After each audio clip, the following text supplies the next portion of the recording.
Good morning guys. For today's video, bali magluluto raw si Bunso ng ginisang tahong. So, naka-prepare na yung mga gagamitin niya. Siya na yung nag-prepare ngayon, siya na rin din yung magluluto.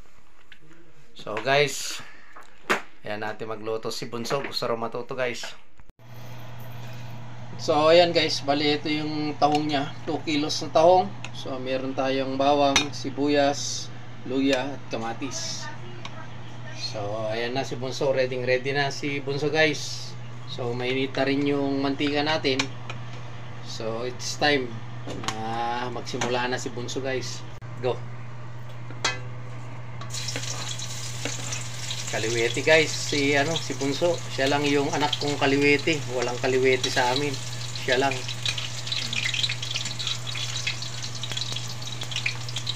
So, bawang, tapos sibuyas. Gisa-gisa, halo-halo.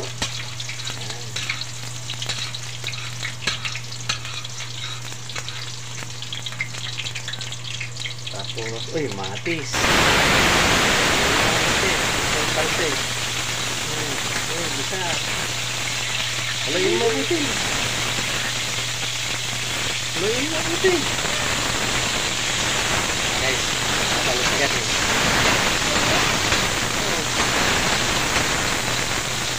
Kamu muna. Bisa mo lang mabuti.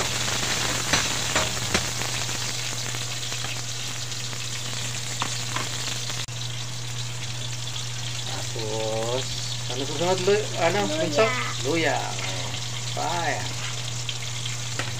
Halo-halo. Haluin ng haluin. So, ayan na guys. Ano na susunod, Bunso? Tahong. Ha? Tahong. Tahong. O, lagay mo na.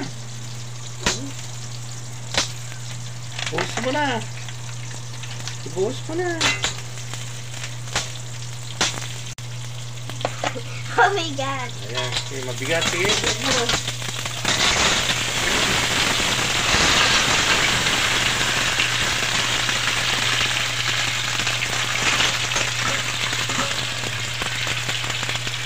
na.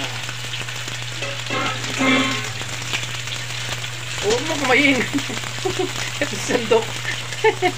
First time guys. First time magluto.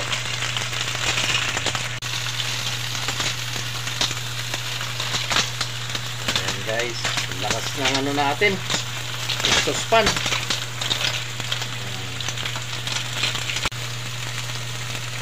So ayan guys, bali tatakpan namin, hayaan namin kusang magtubig kasi magtutubig yan kusa. Saka namin lalagyan ng magic Ajinomoto. Sige Bunso, tanong na. Ayan, ilang minuto lang guys. Uy, ayan guys, bali tinanggal na ni Bunso yung takip. Haluin niya na. Ayan, nagbukaan na guys. Kaya kung mapapansin nyo guys, nagsariling yan. Bali yung katas niya, yan yung sariling sabaw niya. Hindi na namin nilagyan ng tubig yan. Bali ang ilalagay na lang namin dyan, bitchin. Hindi na rin namin lalagyan ng asin kasi yung sariling katas niya na yung niya. Bitchin na lang ilalagay namin guys. Sige, lagyan mo na Bunso. Tak Ajinomoto. Oops. Okay na yan. Halu-haluin mo na ga. First time kasing magluto nito guys si Bunso. Bali sa gilid ka ng kaldero kagilid. Ang paghahalo ganyan sa gilid. Sa gitna yan. Tapos sa gilid ulit. Tapos sa kabila. So raw matuto guys na magluto ng mga simpleng luto. Ganyan, nahalo yan. So yan, hinahalo-halo guys. So ito guys, maya-maya luto na yan kasi saglit lang naman lutuin yan, pero luto natin mabuti kasi may kakain ng mga bata.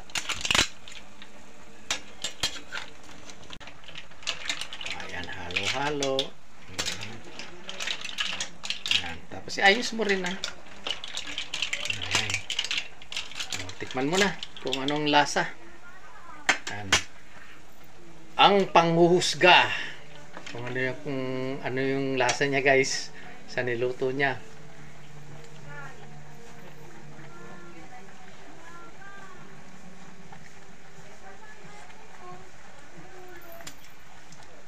Ayos na, tong-tuwa guys. Sarap daw guys. So ayan yung niluto niya guys. So hintay lang natin ng mga ilang seconds pa para maluto maigi yung niya, laman niya kasi may mga batang kakain. So ayan guys, bali nakabuka na siya totally lahat. So luto na to. Tama to, patayin na natin. Gutom na raw si Bunso guys. So ayan guys, bali luto na ni Bunso yung yung ulam. Binabanatan niya na guys. Bali umagaan pa lang to guys. Hindi pa kasi kumakain si Bunso. Ayan yung miss ko, hindi pa rin kumakain. Ayan, kain na guys.